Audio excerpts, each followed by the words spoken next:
بحمد اللہ تعالی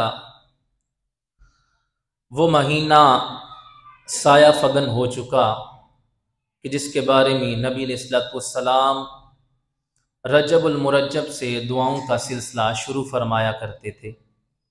حضور دعا فرماتے تھے، اللہم بارک لنا فی رجب و شعبان و بلغنا رمضان۔ اے مالک و مولا، ہمارے لیے رجب اور شعبان میں برکت پیدا فرما اور ہمیں رمضان المبارک تک پہنچا۔ آج کا ہمارا عنوان ہے سیدہ طیبہ طاہرہ جناب فاطمۃ الزہراء رضی اللہ تعالی عنہا، ان کی سیرت و کردار اور کریم آقا علیہ الصلوۃ والسلام کا اپنی بیٹی کو تربیت فرمانا۔ دیکھیے حضور علیہ الصلوۃ والسلام کی زندگی کے وہ سال جب مشکلات ہی مشکلات تھیں۔ حضور علیہ الصلوۃ والسلام کا مکی دور، جہاں پر لوگوں نے نبی علیہ الصلوۃ والسلام کو پتھر بھی مارے، حضور علیہ الصلوۃ والسلام کے جسد اطہر کے اوپر لوگوں نے اوجڑیاں بھی رکھیں، نبی علیہ الصلوۃ والسلام کے دندان مبارک کو بھی شہید کیا گیا۔ آقا علیہ الصلوۃ والسلام نے استقامت صبر کے ساتھ لوگوں کو تبلیغ دین کا یہ فریضہ جو تھا وہ سر انجام دیتے رہے اور صبر کا دامن تھامتے مالک کی بارگاہ میں دعا کرتے رہے اور امت کو جو ذمہ داری تھی وہ پوری کرتے ہوئے نظر آتے رہے۔ اب دیکھیے نبی علیہ الصلوۃ والسلام نے ہمارے لیے کیا کچھ کیا، کتنے کام کیے۔ حضور علیہ الصلوۃ والسلام نے پھر لوگوں کو یہ بیان کیا، کہا وہ طائف کی وادی ہو، طائف میں چاہے لوگوں نے پتھر مارے، میں نے تبلیغ دین چھوڑی نہیں۔ لوگوں نے میرے اوپر طرح طرح کے ظلم ڈھائے، میں نے تبلیغ دین کو چھوڑا نہیں۔ تو کہا اب تم چاہتے ہو کہ میرے یہ سارے کاموں کا کچھ صلہ دینا چاہتے ہو، تو کہا قل لا اسألکم علیہ اجرا الا المودۃ فی القربى، کہا لوگو مجھے مال و دولت کی ضرورت نہیں ہے، مجھے تمہارے مال کی ضرورت، بینک بیلنس کی ضرورت نہیں ہے، میں تم سے کسی اجر کا سوال نہیں کرتا، لیکن ایک بات ہے جو میرے بات کرتے رہنا، جو میری زندگی میں کرتے رہنا۔ کہا وہ کیا ہے؟ الا المودۃ فی القربى، کہا جو میرے قریبی ہے نا ان کے ساتھ مودت یعنی محبت کرتے ہوئے نظر آنا۔ کہا میں اور تم سے کچھ نہیں مانگتا، کچھ نہیں کہتا، اور کچھ نہیں مانگتا کہ مال و دولت دے دو، طرح طرح کی چیزیں پیش کرو، نہیں چاہیے۔ کہا وہ تو اللہ کے لیے تھا، مگر نہ صرف ایک چیز کا تقاضا کرتا ہوں کہ میرے جانے کے بعد میری موجودگی میں تم اہل بیت پاک یعنی جتنے بھی قرب و جوار میں میرے جو افراد ہیں نا ان کی محبت کو اپنے دامن سے لگا کر کے رکھنا، ان کو چھوڑنا نہیں، یہ تمہاری ذمہ داری ہے۔ اب انہی میں سے ایک شخصیت سیدہ طیبہ طاہرہ زاہدہ عابدہ جناب فاطمۃ الزہراء رضی اللہ تعالی عنہا، آپ کی ذات پاک ہے۔ مسلم امہ میں کوئی ایسا مسلمان نہیں جو سیدہ طیبہ طاہرہ خاتون جنت رضی اللہ تعالی عنہا کی ذات اقدس سے واقف نہ ہو۔ ساری دنیا کے دل میں آپ کے لیے احترام موجود ہے کہ یہ وہ پاکیزہ عورت تھی کہ جس نے ساری زندگی حضور علیہ الصلوۃ والسلام کی تعلیمات کو لوگوں میں پھیلایا، ساری زندگی پردے کا درس دیا، ساری زندگی قرآن و سنت کے مطابق زندگی کو بسر کر کے دکھایا، ساری زندگی فقر والی زندگی گزار کر کے صابر و شاکر اس دنیا سے گئی۔ تو کہا دنیا کا کوئی بھی دیکھیں رشتہ، کیونکہ ایک عورت ماں بھی ہوتی ہے، ایک عورت بہن ہوتی ہے، ایک عورت بیٹی ہوتی ہے، کہا زندگی کے کسی شعبے میں بھی نبی علیہ الصلوۃ والسلام کی اس بیٹی کو دیکھیں گے تو کمال کے درجے پر پائیں گے۔ تو رب تبارک و تعالیٰ کے حبیب نے فرمایا، کہا قل لا اسألکم علیہ اجرا الا المودۃ فی القربى، کہ لوگوں مجھے تم سے کچھ نہیں چاہیے، کسی چیز کا تقاضا نہیں کرتا، مگر ذمہ داری کیا ہے کہ اہل بیت پاک سے محبت کرتے رہنا، وہ تمہاری ذمہ داری ہے۔ اب دیکھیے علامہ اقبال نے جناب فاطمۃ الزہراء رضی اللہ تعالی عنہا، آپ کے نسب اور حضرت مریم رضی اللہ تعالی عنہا آپ کے نسب کا ایک کمپیریزن کیا، ایک موازنہ کیا۔ کہا حضرت مریم رضی اللہ تعالی عنہا، کہا آپ کے نسب کی شان کیا ہے کہ آپ جناب حضرت عیسیٰ علیہ السلام کی والدہ ہیں، کہا یہ آپ کی شان ہے. کہا دوسری طرف اب اس کو اشعار میں بیان کیا. کہا مریم از جگ نسبت عیسیٰ عزیز، از سے نسبت حضرت زہرا عزیز. کہا حضرت مریم کی ایک عظمت ہے کہ وہ حضرت عیسیٰ کی والدہ ہیں. تو کہا فاطمہ کے 3 شرف ہیں جس کی وجہ سے رب تبارک و تعالیٰ نے آپ کو ایک خاص مرتبہ عطا فرمایا. کہا فاطمہ کی شان کا جو ایک شرف ہے، کہا وہ 3 اعتبار سے ہے. حضرت جو مریم سلام اللہ علیہا ہے، کہا ان کا ایک وجہ سے ہے کہ وہ حضرت عیسیٰ کی والدہ ہیں. لیکن کہا فاطمہ کی شان کیا ہے؟ کہا 3 طریقے سے مالک نے ان کو شان عطا فرمائی ہے. کہا سنیے کیا؟ کہا نور چشمے رحمت للعالمین، امام اولین و آخرین. کہا ایک نسبت کیا ہے، ایک شرف کی وجہ کیا ہے؟ کہا وہ رحمت للعالمین کی نور چشم ہے. کہا اس شخصیت کی جو تمام جہانوں کے لیے رحمت بنا کر کے بھیجے گئے، کہا یہ ان کی بیٹی ہیں. پھر آگے کیا بیان کیا؟ کہا جو اگلے پچھلوں تمام کے امام ہیں. کہا امام اولین و آخرین، کہ وہ اگلے اور پچھلوں تمام کے امام ہیں نبی علیہ السلام. کا بانوے تاجدار حل عطا مرتضی مشکل کشا شیر خدا. کہا دوسری نسبت یہ ہے کہ آپ حضرت مولا علی کرم اللہ وجہ الکریم کے نکاح میں ہیں. کہا جو عام شخصیت نہیں ہے. کہا انا مدینۃ العلم وعلی بابھا. کہا میں ہوں علم کا شہر، اگر دروازہ تلاش کرنا ہو تو حضرت علی المرتضیٰ کی ذات ہے. کہا دوسری شان کی وجہ یہ ہے کہ وہ حضرت علی المرتضیٰ کی زوجہ ہے. تیسری شان کو بیان کیا. کہا مادر مرکز پرکار عشق، مادر کاروان سالار عشق. کہا تیسری نسبت کیا ہے؟ آپ ان کی والدہ ہیں کہ جن میں سے ایک عشق حق کے پرکار کے مرکز بنے، یعنی حضرت امام حسن مجتبی اور حضرت امام حسین، کہ جنہوں نے جناب والا اپنے تن قربان کر دیے، اپنی جان دے دی دین اسلام کے لیے. تو کہا تیسری نسبت کیا ہے؟ ایک ہے حضور کی بیٹی، اس وجہ سے آپ کی شان بلند. دوسری کیا ہے؟ حضرت علی المرتضیٰ کی زوجہ، اس وجہ سے شان بلند ہے. تو کہا تیسری کیا ہے؟ کہ کسی عام بچے کی والدہ نہیں ہے. کہا ان کے کہ جن کے نام پر لوگ جانے دینے کے لیے، قربان ہونے کے لیے تیار ہیں. کہا حضرت امام حسن مجتبی، حضرت امام حسین رضی اللہ تعالیٰ عنہ کی والدہ ہیں. اور آگے چلیے، ایک بات، فقط اولاد ہونا یہ شرف کا باعث نہیں ہوتا. ایک بندہ کسی کی اولاد ہے تو فقط اولاد ہونا یہ شرف کا باعث نہیں ہوتا. جس طرح مثال لے لیجئے، حضرت نوح علیہ السلام کا بیٹا، جب وہ طوفان آنا تھا، پانی آنا تھا، تو حضرت نوح علیہ السلام نے کشتی کو تیار کیا، افراد کو اس میں جو جناب والا سوار کیا گیا، اور کہا گیا کہ جو اس سواری میں، اس کشتی میں سوار ہو جائے گا وہ بچ جائے گا، جو چھوڑ بیٹھے گا وہ فنا ہو جائے گا، وہ اس پانی کے اندر تباہ و برباد ہو جائے گا. تو کیا ہوا؟ جناب حضرت نوح علیہ السلام کا بیٹا، اس نے کیا کہا؟ کہا میں سوار نہیں ہوں گا. کہا جب پانی آئے گا میں پہاڑ کی چوٹی پر چڑھ جاؤں گا. تو کیا نتیجہ نکلا؟ آپ نے اللہ کی بارگاہ میں عرض کی. کہا مالک و مولا، تیرا تو وعدہ تھا کہ تیری اولاد کو میں بچاؤں گا، اس کو اس طرح کے معاملات نہیں ہوں گے. تو رب تبارک و تعالیٰ نے کیا فرمایا؟ کہا لیس من اہلک. کہا جب وہ نافرمانی پر اتر آیا، جب اللہ کا نہ ہوا، جب اس کے اوپر جو ذمہ داریاں تھی قرآن و حدیث کے اعتبار سے اللہ کے احکام تھے، جب اس نے وہ چھوڑا تو کہا انہ لیس من اہلک. کہا وہ تیری اہل میں شمار ہی نہیں ہوتا. تو پتا چلا کہ اہل ہونا کافی نہیں ہے، بلکہ وہ ایمان جو اللہ پر لانے کی ضرورت ہے، وہ بندہ ایمان لائے گا، پھر وہ بندہ اس کاملیت تک پہنچ سکتا ہے.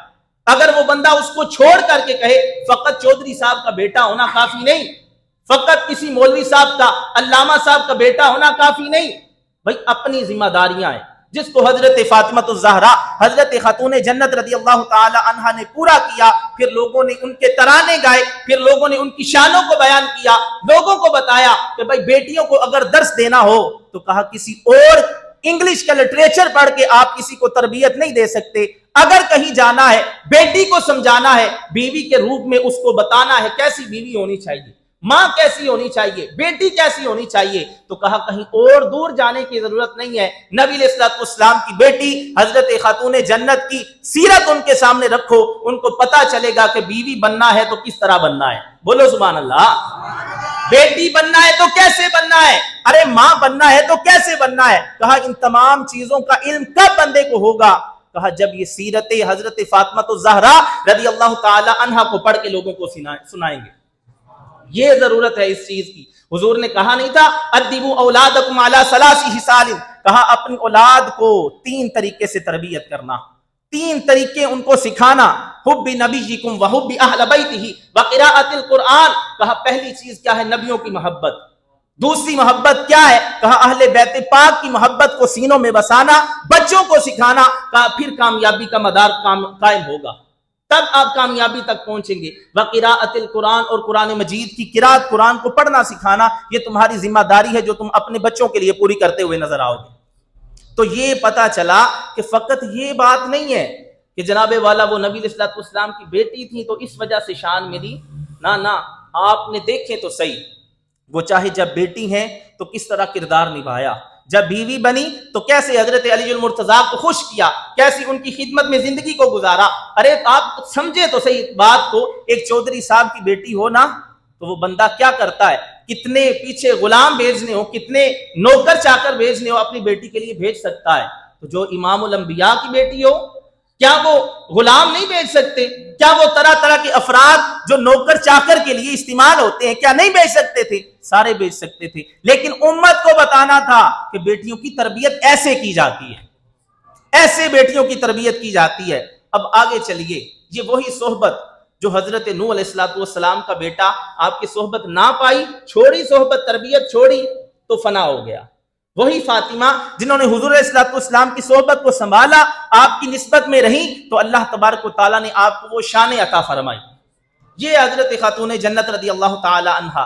اب آگے چلیے، ایک عورت جہاں بیٹی کے روپ میں ہوتی ہے، جہاں ماں کے روپ میں ہوتی ہے، جہاں بیوی کے روپ میں ہوتی ہے، ہم دیکھتے ہیں کہ حضرت خاتون جنت نے کیا ان تمام کرداروں کو نبھایا اور کیسے نبھا کے امت کو دکھایا، کس طرح سے انہوں نے یہ کام کیا۔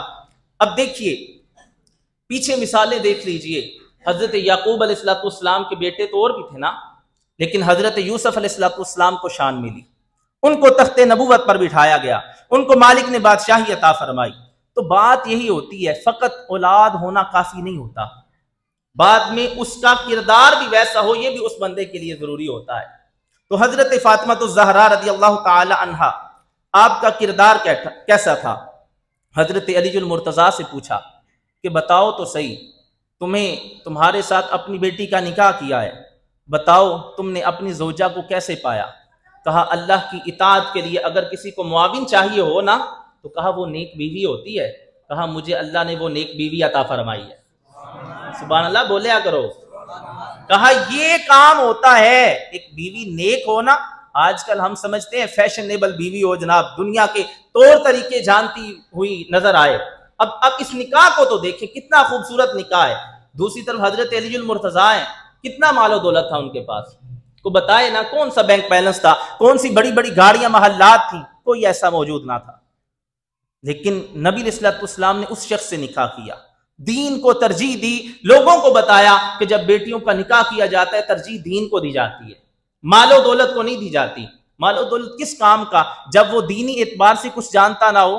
جب شروع میں تو 4 دن یہ چیزیں اچھی لگتی ہیں کہ بھائی عورت بڑی فیشنیبل ہے، بڑا جانتی ہے، 4 دن اچھی لگے گی، لیکن جب اولاد پیدا ہوگی نا تو پھر وہ ٹوئنکل ٹوئنکل لٹل سٹار ہی پڑھتا رہے گا، پھر وہ قرآن و حدیث نہیں پڑھے گا، پھر اس کو قرآن پڑھنا نہیں آئے گا۔ جس طرح قرآن پڑھنے کا حق ہے، ایسے آپ دیکھیں تو صحیح یہ حدیث پاک کس لیے بیان کی گئی کہ اپنی اولاد کو نبیوں کی محبت سکھانا، اہل بیت پاک کی محبت سکھانا اور قرآن مجید کو پڑھنا سکھانا، یہ ذمہ داری ہے۔ تو دیکھیے حضرت فاطمہ الزہرا رضی اللہ تعالی عنہا کا ان تینوں کرداروں میں کس طرح کا کردار تھا۔ کہا جب آپ نبی علیہ السلام کی بیٹی ہیں تو کہا کیا ہوا، کیسی غم گساری نبی علیہ السلام کی کیسی غم خاری کی۔ ابھی حضرت فاطمہ الزہرا رضی اللہ تعالی عنہا شروع سے ہی دکھ تکلیف میں زندگی گزار رہی تھی، کہیں ابھی چھوٹی سی ہیں، تقریباً 6 سال کی، تو کیا ہوا، نبی علیہ السلام نماز پڑھا رہے تو عقبہ بن معیط اس خبیث شخص نے نبی علیہ السلام کے جسم اطہر کے اوپر اوجڑی لا کر کے رکھ دی۔ حضرت فاطمہ اٹھیں بھاگی، پتہ چلا ننھے قدموں کے ساتھ چلی باپ کی غمخاری کے لیے کہ میرے باپ کے اوپر جناب والا ظلم ڈھائے جا رہے ہیں، جا کر کے خود اس اوجڑی کو پیچھے کیا، یہ غمخاری کی۔ پھر شیب ابی طالب کا وہ واقعہ دیکھ لیجئے کہ جب نبی علیہ الصلوۃ والسلام کا لوگوں نے بائیکاٹ کر دیا، حضور علیہ الصلوۃ والسلام جب لوگوں کو 40 سال تک صادق و امین کا لقب سے لوگ پکارتے رہے، پھر کیا ہوا جب 40 سال کے بعد حضور نے کہا کہ بھائی تم میری باتوں کو مانتے ہو؟ انہوں نے کہا ہم مانتے ہیں۔ پھر جب آپ نے دین متین کی تبلیغ کا بتایا کہ ایک خدا ہے، اس کے علاوہ کوئی عبادت کے لائق نہیں، تو پھر لوگوں نے آپ کے ساتھ سوشل بائیکاٹ کر دیا۔ پھر شیب ابی طالب میں اس گھاٹی میں نبی علیہ الصلوۃ والسلام نے زندگی کو گزارا، 3 سال غالباً وہاں پر اتنا عرصہ زندگی کو گزارا، لوگوں نے لین دین ختم کر دیا، بلانا ختم کر دیا۔ یہ سارا سلسلہ کس لیے ختم کیا؟ مقصد ان کا کیا تھا؟ دین متین کی ترویج و اشاعت کے لیے حضور کام کر رہے تھے نا، لیکن لوگوں نے سوشل بائیکاٹ کیا۔ تو دیکھیے جب بیٹی کی صورت میں حضرت فاطمہ کا وقت آتا ہے تو اپنے باپ کے لیے کیسے بھاگ بھاگ کر آپ کے لیے کام کرتی ہوئی نظر آتی ہیں۔ پھر حضور نے بھی بیٹیوں کے حق بتائے نا۔ اب دیکھیے یہ اس وقت کی بات ہے جب کسی کے گھر بیٹی پیدا ہو جاتی نا، قرآن کہتا ہے کہا ان کے رنگ کالے پڑ جاتے، شرم کی وجہ سے چھپتا پھرتا تھا کہ میرے گھر بیٹی پیدا ہو گئی۔ کہا اس وقت پھر نبی علیہ الصلوۃ والسلام نے لوگوں کو یہ بتایا، خبردار لوگوں، بیٹیوں کو دفن نہیں کیا جاتا، بیٹیوں کی تو تعلیم و تربیت کا سلسلہ کیا جاتا ہے۔ پھر حضور نے لوگوں کو یہ بشارت عطا فرمائی، کہا لوگوں یہ یاد رکھنا جس کے گھر ایک بیٹی پیدا ہو، 2 ہو، 3 ہو، کہا وہ ان کی تعلیم و تربیت کا سلسلہ مکمل کرتا ہے، اس کے بعد ان کا نکاح کرتا ہے۔ تو کہا لوگوں یہ بات یاد رکھنا کوئی عام مرتبہ نہیں ہے، کہا کل قیامت کے دن اس طرح میرے قریب ہوگا کہ جس طرح یہ 2 انگلیاں ایک دوسرے کے قریب نظر آ رہی ہیں۔ کہا اس طرح سے وہ شخص میرے قریب ہوگا جو بیٹی کو پالتا ہے۔ پھر حضور نے یہ کہا تھا کہ فاطمہ تو میرے دل کا ٹکڑا ہے، تو میرے جسم کا ٹکڑا ہے۔ جب لوگوں کو یہ شرم محسوس ہوتی تھی کہ گھر میں بیٹی پیدا ہوئی، حضور نے اس وقت لوگوں کو بتایا بیٹیاں بوجھ نہیں ہوتی، بیٹیاں تو دل کا ٹکڑا ہوتی ہیں، بیٹیاں تو جسم کا ٹکڑا ہوتی ہیں۔ پھر حضور نے کہا تھا جس نے فاطمہ کو راضی کیا اس نے مجھے راضی کر لیا، جس نے فاطمہ کو ناراض کیا کہا اس نے مجھے ناراض کر دیا۔ اب یہ واقعہ بھی بہت اہمیت کا حامل ہے۔ نبی علیہ الصلوۃ والسلام مسجد نبوی سے باہر آتے ہیں، کہا حضرت ابو بکر صدیق جناب فاروق اعظم رضی اللہ تعالی عنہ سامنے کھڑے ہیں، تو کہا چہرے کے اوپر عجیب اداسی نظر آ رہی تھی۔ نبی علیہ الصلوۃ والسلام نے ان سے پوچھا کہ ابو بکر، عمر، بتاؤ کیا وجہ ہے، اتنے اداس کیوں نظر آ رہے ہو؟ تو انہوں نے عرض کی، کہا حضور گھر میں بھوک پیاس کی وجہ سے حالات ایسے ہیں کہ گھر میں کتنے دنوں سے چولہا نہیں جلا۔ تو کہا حضور ہم آپ کی، اب دیکھیے لوگ کہتے ہیں حضور سے کیا ملتا ہے، حضور کو کیوں لاتے ہو؟ دیکھیے کیا بیان کیا، کہا حضور بھوک لگی ہوئی تھی۔ تو کیا ہوتا، کیا بھوک لگے تو بندہ کیا کرتا ہے؟ کھانا پینا ہی کچھ نہ کچھ کرتا ہے نا۔ تو آپ نے کیا کہا؟ کہا حضور بھوک لگی تھی تو بھوک کو مٹانے آئے تھے۔ حضور نے کہا کیسے؟ کہا حضور آپ کے چہرہ اقدس کو دیکھ کر کے اپنی بھوک کو مٹا رہے تھے۔ اب یہ دیکھیے یار، بھوک کو مٹانا مال و دولت کھا کے، چیزیں کھا کے، کھانا کھا کے مٹایا جاتا ہے، لیکن محبت کا عالم یہ ہے کہ محبوب کا چہرہ ہو سامنے، بندے کی ٹک ٹکی ہو۔ اسی لیے حضرت ابو بکر نے کہا تھا، کہا حضور زندگی کے 3 ہی شوق ہیں، 3 ہی شوق ہیں۔ کہا حضور چہرہ آپ کا ہو، نظر ابو بکر کی ہو، ہمیشہ آپ کو دیکھتا رہوں۔ کہا حضور مال ابو بکر کا ہو، آپ کے قدموں پہ قربان کرتا رہوں۔ کہا حضور دوسرا زندگی کا میرا یہ شوق ہے۔ کہا تیسرا کیا ہے؟ کہا حضور دنیا کے سارے کام ایک طرف، کہا حضور آپ کی بارگاہ میں بیٹھا رہوں نا۔ کہا یہ میری زندگی کے 3 خواہشات، 3 ایسی چیزیں ہیں جو میں ہمیشہ اپنے سینے کے ساتھ لگا کر کے رکھتا ہوں۔ تو یہ کہا حضور ہم اس لیے آئے ہیں کہ اپنی بھوک کو مٹائیں۔ پھر نبی علیہ الصلوۃ والسلام نے اس چیز کو بھی بیان کیا، کہا یہ معاملات تو ہمارے گھر بھی چل رہے ہیں، اور یہ ساری چیزیں سننے سے قبل یہ بات ہمیشہ سامنے رہے کہ یہ فقر جو تھا نا یہ اختیاری تھا، یہ حضور نے خود اختیار کر رکھا تھا۔ کوئی بندہ یہ نہ سمجھے کہ حضور کے چاہنے سے کچھ نہیں ہوتا، حضور جناب والا کچھ چاہتے تو کچھ نہ ہوتا، یہ نہیں ہے۔ حضور فرماتے ہیں اگر میں چاہوں، یہ سامنے پہاڑ ہے، اشارہ کروں تو کہا سونے کے بن کے میرے ساتھ چلنا شروع ہو جائیں۔ کہا لیکن میں مال و دولت اکٹھا کرنے کے لیے نہیں آیا.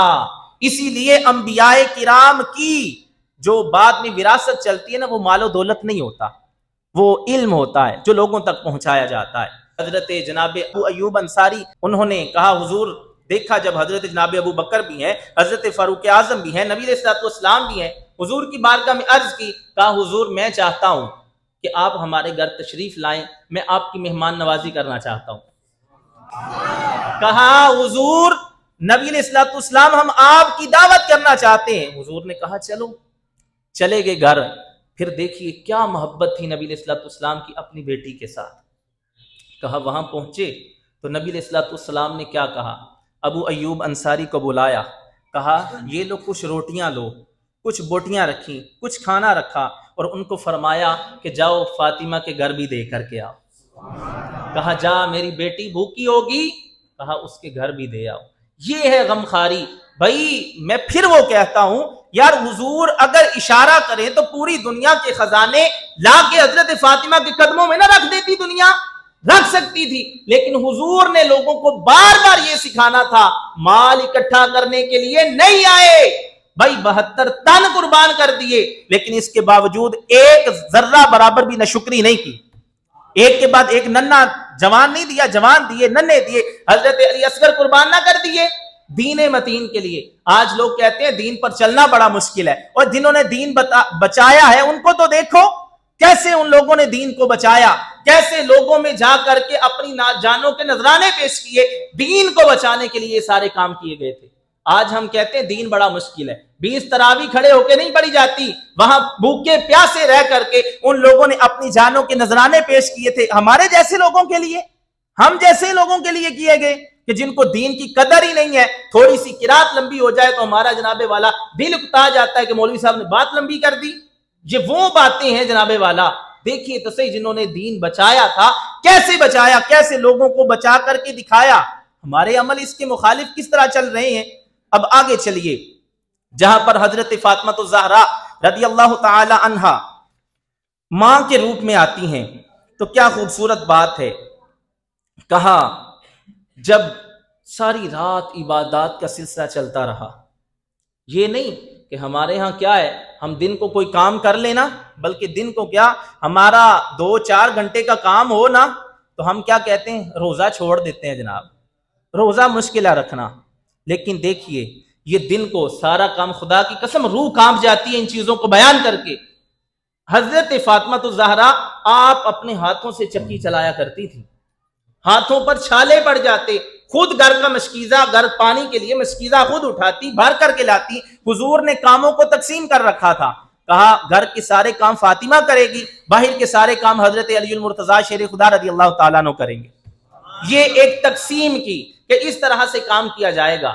تو دیکھیں تو صحیح کس طرح سے آج کیا ہوتا ہے، ہماری بیٹی تھوڑا کام کر لے تو ہم کہتے ہیں یہ تو بڑے ظالم ہے جناب، یہ تو بہت ظالم ہے، اتنا میری بیٹی سے کام کرواتے ہیں. اور سیرت فاطمہ تو پڑھو، وہ تو پڑھو کس طرح بیٹیوں کی حضور نے تربیت کی، کیسے ان کو سکھایا. اگر حضور کی بارگاہ میں آتی ہیں کچھ مانگنے کے لیے تو حضور کیا آگے سے ارشاد فرماتے ہیں وہ بھی دیکھیے. اب ساری رات عبادت جب کرتی رہی، کہا دن کا وقت آیا، ہاتھ سیدہ نے اٹھائے تو کیا قربان جائیں ان شخصوں کی، ان لوگوں کی ذات پر، قسمت پر کہ جن کے لیے حضرت فاطمہ ہاتھ اٹھا رہی ہیں.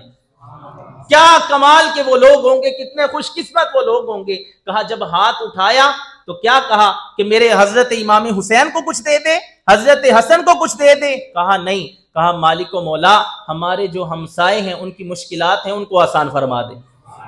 ساری رات عبادت کر کے، یہ سادی سی بات کیا ہے، سارا دن مزدوری کرے، رات کو تنخواہ ملے تو آپ کسی غریب کو دے دیں، یہ بات کے متوازن بنتا ہے یہ کام، یہ مترادف اس کے آتا ہے. تو کیا ہوا، کہا جب دعا کرنی شروع کی ہمسایوں کے لیے، حضرت امام حسن مجتبی بول پڑے. کہا ماں جی ساری رات تو آپ نے عبادت کی ہے، لیکن دعا کی باری آئی تو ہمسایوں کے لیے تو آپ نے کیا ارشاد فرمایا. کہا بیٹا پہلے ہمسائے ہوتے ہیں پھر اپنا گھر ہوتا ہے. اور بول چھوڑو سبحان اللہ. کہا پہلے کیا ہوتا ہے، پہلے ہمسائے ہیں، ہمسایوں کے حقوق. اسی لیے کہا گیا کہ جناب جبرائیل علیہ السلام نے حضور فرماتے ہیں اتنا مجھے ہمسایوں کے بارے میں کہا کہ مجھے یہ لگنا شروع ہو گیا کہ بھئی بعد میں وراثت کا جو حصہ تقسیم ہوگا وہ بھی کہیں ہمسایوں کے لیے تقسیم کا حکم نہ آ جائے. یہاں تک کہا تو دیکھیے ساری رات لگا کر کے ساری رات لگائی اور بعد میں کیا کیا, دعا کن کے لیے کر رہی ہیں؟ ان کو نہیں پتا تھا میرا بیٹا حضرت امام حسن مجتبیٰ ان کو زہر دیا جائے گا؟ کیا ان کو نہیں پتا تھا میرا بیٹا حضرت امام حسین وہاں جا کر کے کربلا کی تپتی ریت پر اپنی جان کا نذرانہ پیش کرے گا؟ ان کو نہیں پتا تھا حضرت علی اصغر کو شہید کیا جائے گا؟ لیکن کیا ہے, وہ رب کی رضا پر راضی تھے.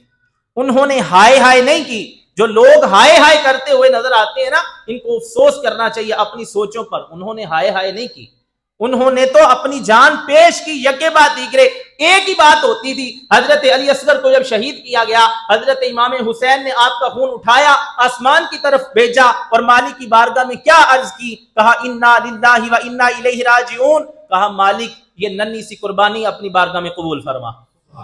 اور خون کو اچھالا اور کہا انا للہ و انا الیہ راجعون. بے شک ہم تو ہیں ہی اللہ کے لیے, اللہ کی طرف ہی لوٹ کر کے جانا ہے. کہا یہ قربانی چلی گئی تو کیا ہوا, اس دین متین کے لیے, نانا کے دین کے لیے لاکھوں قربانیاں بھی دے دے تو وہ بھی کم نظر آتی ہیں. یہ جذبہ ان لوگوں نے دکھایا.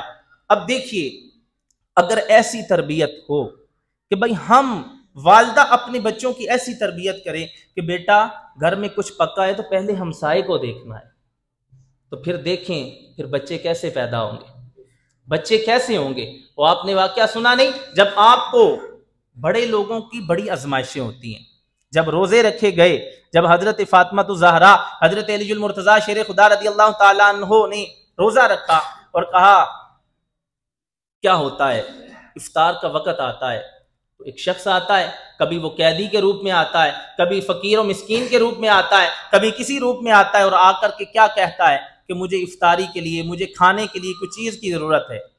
تو کیا کرتے ہیں؟ کہا یہ وہ تربیت تھی نبی علیہ الصلوۃ والسلام کی, یہ وہ تربیت تھی حضرت فاطمہ الزہرا رضی اللہ تعالیٰ عنہ کی, جہاں حضرت فاطمہ نے کہا کہ یہ لو میرے حصے کی روٹی اس فقیر کو دے دو. وہیں حضرت علی المرتضیٰ بولے, کہا میری بھی دے دو. تو کیا ہوا, حضرت امام حسن اور حضرت امام حسین خاموش رہے. تربیت فاطمہ تھی, تربیت مصطفیٰ تھی. کہا والدہ جب اپنے حصے کی کمائی کر رہے ہیں, نیکی کما رہے ہیں, تو کہا پھر ہماری بھی روٹیاں, ہمارا بھی کھانا لیجئے, فقیر کو عطا فرما دیجئے. تو کہا یہ تھی وہ تربیت جو حضرت فاطمہ نے اپنی اولاد کو کی تھی. اب آگے چلیے, کہا سیرت فرزند ہا از امہات, جوہر صدق و صفا از امہات. کہا بیٹوں کی سیرتیں ماؤں کی آغوش میں تیار ہوتی ہیں, بیٹوں کی سیرتیں ماؤں کی آغوش میں, گود میں تیار ہوتی ہیں. کہا انسانی فطرت میں سچائی اور پاکیزگی کے جو جوہر ہے نا, وہ ماؤں کی ہی تربیت سے ظاہر ہوتے ہیں. ماں کی تربیت سے ہی یہ سارا کچھ ظاہر ہوتا ہے کہ ماں اچھی تو اولاد ویسی ہو. اگر ماں ہو ٹک ٹاکر, ماں ہو ناچنے گانے والی, تو پھر بچے حضرت امام حسین جیسے پیدا نہیں ہوتے, پھر بچے حضرت امام حسن مجتبیٰ جیسے پیدا نہیں ہوتے. اب آگے چلیے, جہاں والدہ کا وقت آیا, والدہ بنی تو اپنے بیٹوں کو کیسی تربیت کی. جب بیوی کا بننے کا وقت آیا, بیوی تھیں, تو اس اعتبار سے کیسا اچھا کام کیا. حضرت علی المرتضیٰ سے نبی علیہ الصلوۃ والسلام نے سوال کیا تھا, اور یہ دیکھیے قرآن پاک میں ہے, وَمِنْ آيَاتِهِ أَنْ خَلَقَ لَكُم مِّنْ أَنفُسِكُمْ أَزْوَاجًا لِتَسْكُنُوا إِلَيْهَا وَجَعَلَ بَيْنَكُم مَّوَدَّةً وَرَحْمَةً. کہا یہ اس کی نشانیوں میں سے ایک نشانی یہ ہے کہ اس نے تمہارے لیے تمہاری ہی جنس سے بیویاں پیدا کی, اور کہا یہ کس لیے ہیں؟ تاکہ تم ان سے سکون حاصل کرو. بیوی ہے سکون دینے کے لیے, تو یہ وہی بیوی ہوتی ہے اگر اچھے طور طریقے سے زندگی گزارے تو گھر کو جنت بنا دیتی ہے, اگر خراب ہو تو گھر کو دوزخ بنا دیتی ہے. تو بھائی وقتی لش پش پر نہ جائیے گا کہ وقتی بڑا فیشنیبل نظام ہے, بڑا رنگ سفید ہے, کردار کی ہو بری, تربیت مصطفیٰ, تربیت قرآن و حدیث اس کے اندر ذرہ برابر نہ ہو, پھوکھاتے ڈالنی ہے ایسی آپ نے لا کر کے جناب والا, وہ لائیں, وہ بیوی کا انتخاب کریں, اس بچی کو اپنے گھر میں لائیں جو کل کو آپ کے بچوں کو قرآن پڑھا سکے, کچھ بتا تو سکے کہ بھائی ایسے قرآن ہے, ایسے حضور کی احادیث ہیں. وہ جناب والا خود بھی فلمیں ڈرامے بنائے اور آپ کو بھی اس کاموں پر لگا دے. آپ دیکھ لیں سوشل میڈیا آپ کے سامنے ہے, جن کی اولاد اور جن کی مائیں یہ ٹک ٹاک بناتی ہیں, گانے ناچتی ہیں, یہ کرتی ہیں, تو اپنے بچوں کو بھی انہی کاموں میں لگاتی ہیں. کہ اچھے کاموں میں لگاتی ہیں، انہی کاموں میں لگاتی ہوئی نظر آتی ہیں۔ اور بہت بڑی بات ہے، کہا چوں زہرا باش از مخلوق رو پوش کہ در آغوش شبیر بابینی، کہا یعنی فاطمہ کی طرح پرہیزگار پردہ دار بن جاؤ تاکہ گود میں شبیر یعنی حضرت امام حسن اور حضرت امام حسین جیسی اولاد پیدا ہو جائے۔ کہا کردار کو ایسا بناؤ۔ اب آگے چلیے، جہاں پر حضرت علی المرتضیٰ سے حضور نے سوال کیا، کہا بتاؤ بیٹی کا نکاح کیا ہے تیرے ساتھ، کیسا رہا سلسلہ؟ کہا مومن کے لیے تقوی حاصل کرنے کے لیے سب سے بڑی جو بلائی کی چیز ہوتی ہے نا، وہ نیک بیوی ہوتی ہے۔ نیک بیوی ہو، بیوی تو وہ ہے نا کہ نماز کا وقت ہو تو وہ اٹھا کر کے کہے کہ بھائی نماز پڑھنے کے لیے جائیے، نہ کہ وہ نماز کا وقت ہو تو وہ کہے میں بھی ستی ہوں تو بھی ستا رہے۔ یہ تو نہیں نہ ہوتی۔ بیوی تو وہ ہے جو اطاعت کی طرف لے کر کے جائے، جو آپ کو نیک کاموں کی طرف کے لے کر کے جائے، اس بیوی کو بیوی شمار کیا جاتا ہے۔ تو حضرت علی المرتضیٰ شیر خدا رضی اللہ تعالی عنہ نے آپ کی شان میں ترانے پڑھے، یعنی آپ کی شان کو بیان کیا، اور حضرت علی المرتضیٰ شیر خدا رضی اللہ تعالی عنہ اس چیز پر راضی ہوئے کہ حضرت فاطمہ الزہرا رضی اللہ تعالی عنہا نے کچھ نہ ہونے کے باوجود بھی زندگی گزار دی، کچھ نہ ہونے کے باوجود بھی اپنی زندگی کو اتنا خوبصورت گزار کر کے گئیں کہ دنیا آج بھی ان کی مثال دیتی ہوئی نظر آتی ہے۔ یہ حضرت فاطمہ الزہرا رضی اللہ تعالی عنہا۔ اب آگے چلیے، شوہر کے گھر عورت کی کچھ ذمہ داریاں ہوتی ہیں جس کو اس نے پورا کرنا ہوتا ہے۔ سب سے پہلی چیز ہوتی ہے شوہر کا احترام کرنا۔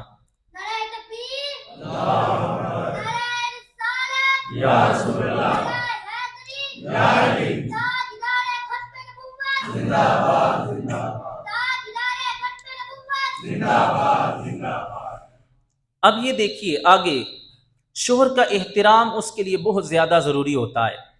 اگر وہ شوہر کا احترام نہیں کرتی تو بھائی اب یہ ہم بیان کرتے ہیں نا کہ ماں کے قدموں تلے جنت ہے کہ نہیں ہے نا، لیکن اس عورت کی بھی تو جنت کہیں ہے نا۔ اس کی جنت پھر عورت کی جنت مرد کی اطاعت کرنے میں ہوتی ہے۔ کہا جو عورت اس حال میں اس دنیا سے چلی گئی کہ اس کا شوہر اس سے راضی تھا تو مالک اس کو جنت عطا فرمائے گا۔ تو کیا ہوا، فقط ماں جہاں پر اس کے لیے وہ بچوں کے لیے جنت ہے، اس کی جنت آگے اس کا شوہر ہے، اس کے حقوق کو ادا کرنا اس عورت کے لیے ضروری ہوتا ہے۔ یہ حضرت فاطمہ الزہرا رضی اللہ تعالیٰ عنہ، آپ کا انداز تکلم کیا تھا جب حضرت علی المرتضیٰ کو بلاتی؟ ہمارے ہاں یہ لفظ چلتے ہیں نا، جب عورت کسی کو اپنے شوہر کو بلاتی ہے تو کسی بچے کا جو بھی نام ہو، یعنی امر کے باپ، عادل کے باپ، اس طرح کے الفاظ استعمال ہوتے ہیں، ہمارے ہاں بھی کرتے ہیں نا اس طرح۔ تو آپ کا بھی یہ طریقہ تھا کہ آپ حضرت علی المرتضیٰ کو جب بلاتی نا، یا ابل حسن کہتی، اے حسن کے باپ، یا ابل حسین، اے حسین کے باپ، اس طرح بلایا کرتی تھی۔ تو یہ ایک واقعی اچھا طریقہ ہے جو آج کل ہمارے ہاں بھی موجود ہے، لیکن ختم ہو رہا ہے وہ بھی۔ اب نام تک آ گئی ہیں، تمہارا تک چند کام چل چکا ہے۔ تو یہ ہے کہ یہ وہ طریقہ تھا احترام کا جو حضرت فاطمہ الزہرا رضی اللہ تعالی عنہا نے لوگوں کو دکھایا کہ اپنے شوہر کے ساتھ اس طریقے سے رہا جاتا ہے۔ اب آگے چلیے، وہ واقعہ کہ جب نبی علیہ الصلوۃ والسلام کی یہ بیٹی گھر کے کام سنبھال کر کے، ذمہ داریاں اٹھا کر کے تھک چکی ہیں، پتہ چلا جنگ ہوئی ہے، مال غنیمت آیا ہے، بڑے بڑے غلام آئے، لونڈیاں آئی ہیں، تو کہا پھر حضرت فاطمہ بھی حضور کی بارگاہ میں حاضر ہوئی، جا کر کے عرض کی کہ حضور مجھے بھی ایک غلام عطا فرمائیے، مجھے اپنے گھر کے کاموں کے لیے آسانی کے لیے ایک غلام چاہیے۔ تو کیا ہوا، نبی علیہ الصلوۃ والسلام نے کہا کہ بیٹی تیرے آنے سے پہلے غزوہ بدر کے یتیم آ چکے تھے، کہا ان کو مال و دولت دے دیا۔ کیا حضور پھر کہہ کر کے کسی سے منگوا نہیں سکتے تھے؟ کیا حضور کے سامنے ہاتھ میں کچھ نہیں تھا؟ وہ بولو تو صحیح، سب کچھ تھا نا۔ وہ کہتے ہیں خدا کی رضا چاہتے ہیں دو عالم، خدا چاہتا ہے رضا محمد۔ تو یہ ہو سکتا تھا لیکن حضور نے نہیں دیا۔ کہا بیٹی کیا اس سے بہتر چیز تجھے نہ بتاؤں؟ کہا جب رات کو سوئے نا تو سونے سے قبل 33 دفعہ سبحان اللہ پڑھ لیا کر، 33 دفعہ الحمدللہ پڑھ لیا کر، اور 34 دفعہ اللہ اکبر پڑھ لیا کر۔ کہا جہاں پر تجھے ایک غلام کی مدد کی ضرورت ہے نا، کہا اس سے زیادہ فائدہ یہ تسبیح تجھے عطا فرمائے گی۔ تو یہ تسبیح اپنی بہنوں، بیٹیوں، بیویوں سب کو بتائیں، اور اپنے لیے بھی ہے کہ جب رات کو بستر پر لیٹیں نا تو یہ تسبیح پڑھ کے سوئیں، اللہ پاک ساری تھکاوٹ کو دور فرما دے گا۔ یہ حضرت فاطمہ کو نبی علیہ الصلوۃ والسلام نے یہ نسخہ عطا فرمایا جو آپ نے ساری زندگی اس کو کیا، اور پھر جب انتقال ہوتا ہے، انتقال کا وقت قریب آتا ہے، تو پھر دیکھیے حضرت فاطمہ الزہرا رضی اللہ تعالی عنہا کا ماحول کیسا ہے، پریشان نظر آتی ہیں، لوگ حیران ہیں۔ ایک خادمہ حاضر خدمت ہوتی ہے، کہا کیا وجہ ہے کہ آپ پریشان ہیں، رو رہی ہیں؟ کہا میرے ابا جان مجھے بتا کر کے گئے تھے کہ بھائی میرے بعد سب سے پہلے تیری میرے ساتھ ملاقات ہوگی، تو میرے انتقال کا وقت قریب ہے۔ کہا ساری زندگی پردہ نہیں چھوڑا، ساری زندگی بڑی سی چادر لیتی اور اس طرح سے کہ جسم کا کوئی حصہ اس طریقے سے نظر نہ آتا۔ اور یہ اگلی بات، یہ اس وقت نہیں پردہ آپ نے شروع کیا تھا کہ جب پردے کی آیات نازل ہوئی تھی، حالانکہ پردے کی آیات نازل ہونے سے قبل کسی کے لیے پردہ فرض نہیں تھا، ضروری نہیں تھا۔ ہمارے لیے نماز کا ابھی فرض حکم نہیں آیا تو اس سے پہلے نماز تو نہیں ہے، ایک بچہ بالغ نہیں ہے، اس سے پہلے اس کو حکم نہیں ہے نماز کا، تو اس کے اوپر وہ حکم نہیں لگتا۔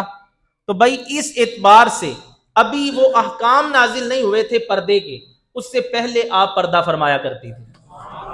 آج افسوس ہے، آج ہمیں ہماری ماؤں، بہنوں، بیٹیوں کو پردہ ایک بھاری چیز لگتا ہے، اور کہنے والے یہاں تک کہہ دیتے ہیں کہ پردہ تو دل کا ہوتا ہے۔ اور کسی نے بڑی خوبصورت ایک بات کر رکھی ہے، کہا یہ بات یاد رکھیے، اس وقت کے سب سے عمدہ لوگوں نے، جو سب سے زیادہ باحیا لوگ تھے، جو سب سے زیادہ صاف دلوں کے لوگ تھے، کہا ان سے سب سے صاف دلوں والی عورتوں نے پردہ کر کے دکھایا تھا۔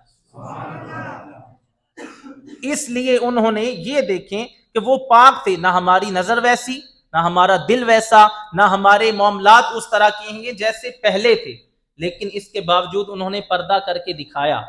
تو آج جہاں پر ہر طرف فتنے ہی فتنے ہیں، نظر ہماری ایک لمحے کے لیے صاف نہیں ہے، تو ہم کہیں کہ پردے کی ضرورت نہیں ہے، پردہ دل کا ہوتا ہے، یہ کس طرح کی بات ہے؟ سادی سی بات یہ سمجھیں، مٹھائی پڑی ہو نا تو آپ اس کو کیا کرتے ہیں؟ اس کے اوپر کچھ کاغذ رکھتے ہیں، کچھ نہ کچھ چیز اس کے اوپر ڈھک کے رکھتے ہیں، کیوں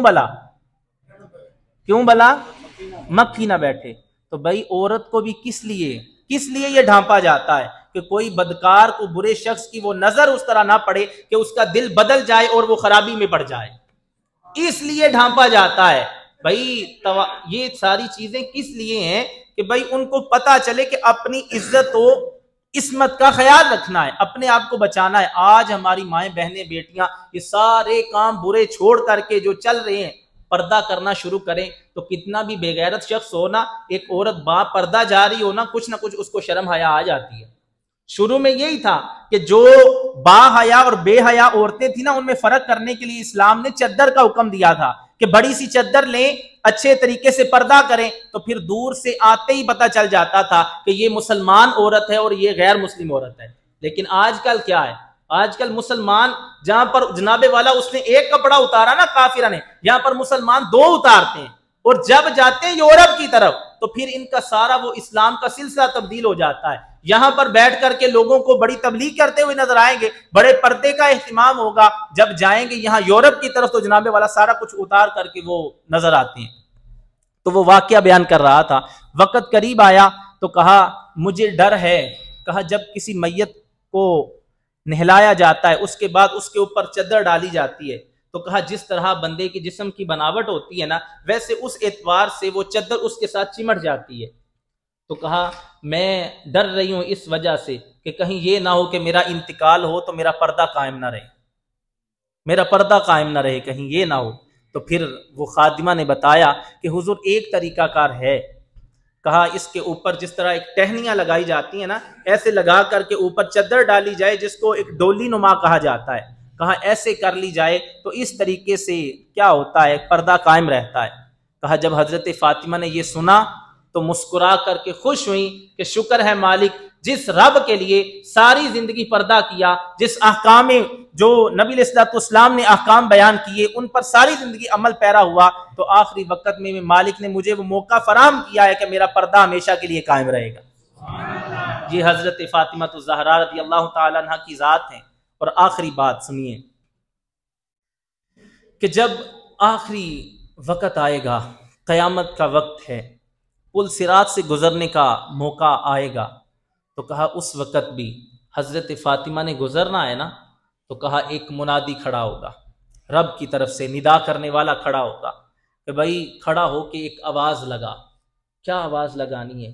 کہا وہ آواز یہ ہے کہ بھائی سارے لوگ اپنی نظروں کو جھکاؤ، سارے لوگ نظروں کو جھکا دو۔ کہا کیا وجہ ہے؟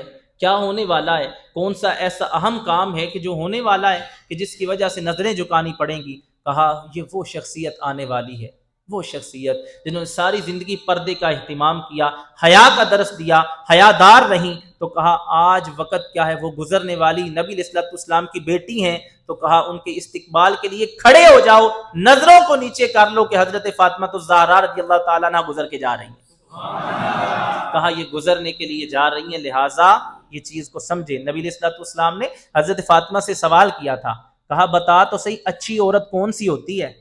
بہت بڑا سوال ہے، بتا اچھی عورت کون سی ہوتی ہے؟ تو آپ نے کیا کہا؟ جس نے کبھی کسی غیر محرم کو نہ دیکھا ہو۔ ہم کیا کہتے ہیں؟ لوگ کہتے ہیں نا بندیاں نو حکم ہے بیبیاں نہ ویکھن، یہی کہتے ہیں نا کہ بھائی بندوں کے لیے ہے کہ وہ عورت کو نہ دیکھے۔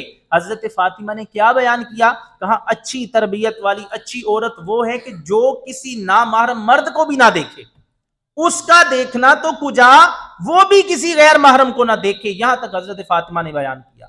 اور جب ایک شخص کو مال کی ضرورت تھی تو پاس حضرت فاطمہ کے کچھ نہیں تھا، آپ نے اپنی چادر مبارک دی اور کہا فلاں بندے کو جا کر کے دے دو، کہا اس کو بیچو، اس سے پیسے لے لو اور اس جو حاجت مند ہے اس کو دے دینا اس کے پیسے۔ تو کہا جب اس شخص نے یہ دیکھا کہ یہ سیدہ کہ جن کے گھر میں کتنی دیر چولہا نہیں جلتا، حالات و واقعات اس طرح کے ہیں، تو جب کوئی مانگنے کے لیے آیا تو یہودی کو وہ دے کر کے اس کے پیوز اس کی مدد کرنا چاہتے ہیں۔ تو کہا پھر کیا ہوا؟ وہ چادر کس کی تھی؟ حضرت فاطمہ الزہرا رضی اللہ تعالیٰ عنہ کی۔ پوری دنیا کی جناب والا چیزوں کو ایک پلے میں رکھ دیا جائے نا تو اس چادر کا مقابلہ نہیں کر سکتا۔ پھر کیا ہوا؟ اس یہودی کو اللہ نے ایمان کی دولت دی، جب اس نے دیکھا کہ یہ نبی کی بیٹی کی چادر ہے تو اس نے کیا کہا؟ کہا جب وہ چادر دیکھتا ہے تو کہا چادر دیکھ کے اس نے بات سنی کہ یہ چادر رکھ لے، پیسے دے دے، غریب کی مدد کرنی ہے فاطمہ نے۔ تو کہا کیا کیا؟ جب اس نے یہ سنا تو فوراً اس کی زبان پر یہ جاری ہو گیا، لا الہ الا اللہ محمد الرسول اللہ، کلمہ پڑھ کے وہ بندہ مسلمان ہو گیا۔ تو بھائی بات یہ ہے کہ یہ وہ پاک ہستیاں ہیں، ہم ہزاروں لاکھوں کروڑوں بار پیدا ہوں مر جائیں، ہم ان کے قدموں کی خاک کے برابر نہیں ہو سکتے، قدموں کی خاک کے برابر ہم نہیں ہو سکتے۔ امام شافعی کہتے تھے کہ میں نے ساری زندگی آپ کا نام کبھی بولا نہیں ہے، کبھی لکھا نہیں ہے، فاطمہ کبھی میں نے بولا نہیں ہے۔ اتنی حیا، اتنی شرم، اتنا ادب اور احترام تھا، جب بھی کہا سیدہ کہا، طیبہ کہا، طاہرہ کہا، زاہدہ کہا، عابدہ کہا، اس کے بعد خاتون جنت کے الفاظ استعمال کیے، کبھی بھی آپ کا نام نہیں لیا۔ یہ ادب کا مقام تھا۔ تو بھائی آج کا ساری بات کا خلاصہ یہ ہے، اپنی بیٹیوں کی تربیت کریں، اپنی جناب والا بیٹیوں کو یہ سیرت فاطمہ پڑھائیں، ان کو دکھائیں کہ کیسے کیسے ان لوگوں نے کام کیا، کیسے زندگی کو گزارا، تاکہ پھر دنیا میں وہی دوبارہ عروج آئے، وہی وہ دین مصطفیٰ کا نفاذ دوبارہ قائم ہو۔ وہ اسی صورت میں ہے جب ہم اپنے اسلاف کو پکڑیں گے، قرآن و سنت کو دوبارہ تھامیں گے، اللہ پاک دو جہاں میں ہمیں برکتیں عطا فرمائے گا۔